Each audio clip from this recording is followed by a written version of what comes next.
Good morning friends, I am astrologer Swati Singh और ग्रहों की भाव श्रृंखला में मैं आज चंद्रमा का भावफल बताऊंगी प्रथम भाव से लेके षष्ठ भाव तक।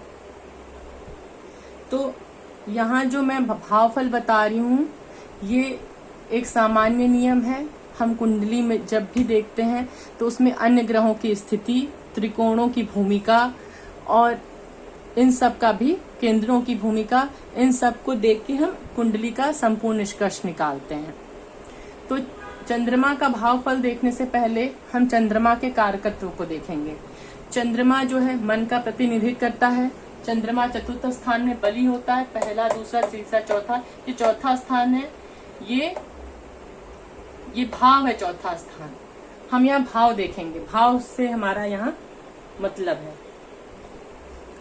और चंद्रमा जो है जलीय वस्तुओं जैसे कि मोती, सीप, रेशमी पदार्थ, गौरी माता में भक्ति, आलस्य, इन सब का प्रतिनिधित्व चंद्रमा करता है। चंद्रमा जो है बहुत ही गतिशील है, तो कल्पनाओं का, हमारे मन के विचारों का, हमारे मन के भाव जैसे कि प्रसन्नता, उदासीनता, डर, भय, इनका विचार हम चंद्रमा से करते हैं। आलस्य, इसका भी विचार हम चंद्रमा से करते हैं। जैसा कि हम जानते हैं कोई शनि जो है किसी भी राशि में रहने पे 2.5 वर्ष का समय लेता है, पर चंद्रमा उसी सेम राशि में चलने के लिए 2.5 दिन का समय लेता है। तो चंद्रमा से हम शरीर में रक्त की भूमिका भी देखते हैं।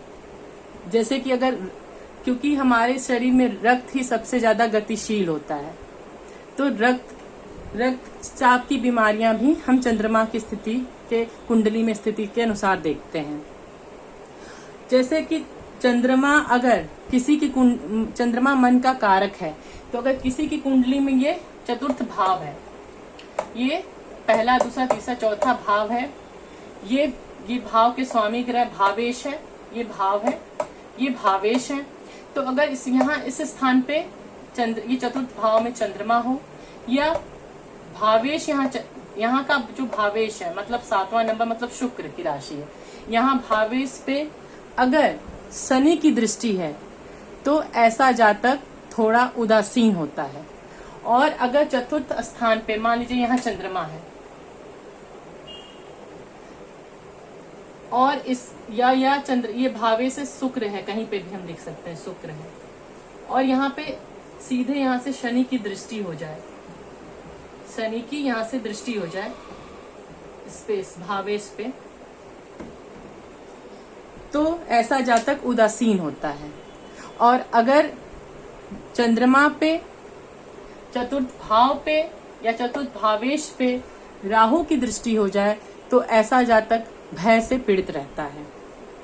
जैसा कि हम जानते हैं चंद्रमा जो है कफ प्रधान प्रवृत्ति का है, तो और ये काल पुरुष की कुंडली में हमारे फेफड़े और हृदय को प्रदर्शित करता है।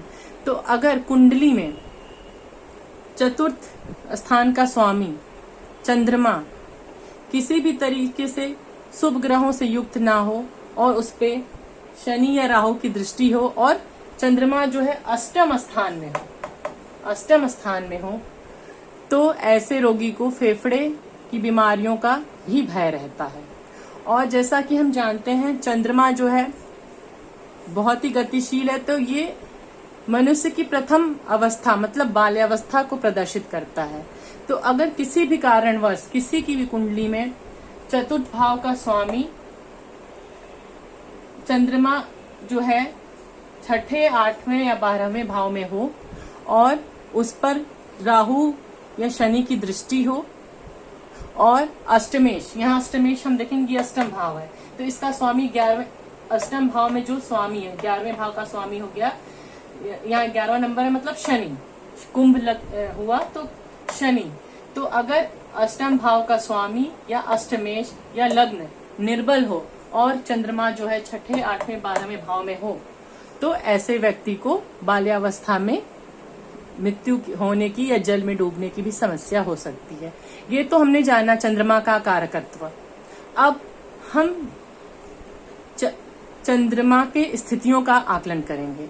अगर प्रथम भाव में चंद्रमा हो और कर्क लग्न की कुंडली हो, जैसे ये कर्क लग्न की कुंडली है, चौथा नंबर है, या मेष लग्न की कुंडली हो, मेष लग्न की कुंडली पहला नंबर हो, या वृष लग्न की कुंडली दूसरा नंबर हो, क्योंकि आप जानते हैं मेष लग्न की कुंडली मतलब सूर्य हुआ, तो सूर्य चंद्रमा के मित्र हैं।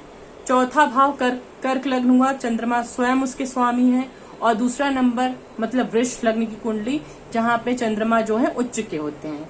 इन भावों में अगर चंद्रमा प्रथम भाव में है तो ऐसा व्यक्ति उदार, दानी, देवभक्त, धन संपदा से युक्त होता है।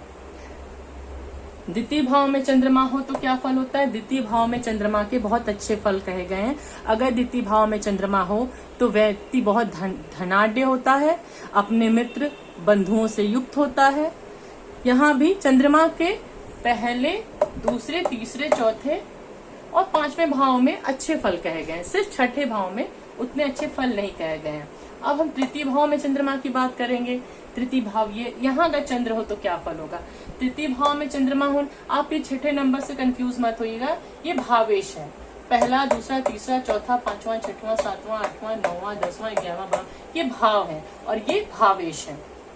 तो तृतीय भाव में अगर चंद्रमा हो तो ऐसा व्यक्ति, क्योंकि ये भाई छोटे भाइयों का भी तीसरा भाव प्रतिनिधित्व करता है, तो ऐसा व्यक्ति भाई बहनों से युक्त होता है, अपने भाई बहनों को पालने वाला होता है, वो धन संपदा से युक्त होता है।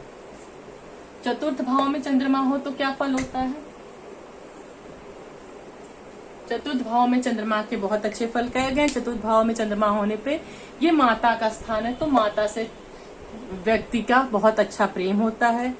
और चतुर्थ भाव सुख स्थान है, वाहन का सुख, व्यक्ति को, जातक को वाहन का सुख, मकान का सुख, माता का सुख, पूर्ण सुख से मिलता है। पंचम भाव में चंद्रमा हो तो क्या फल होता है?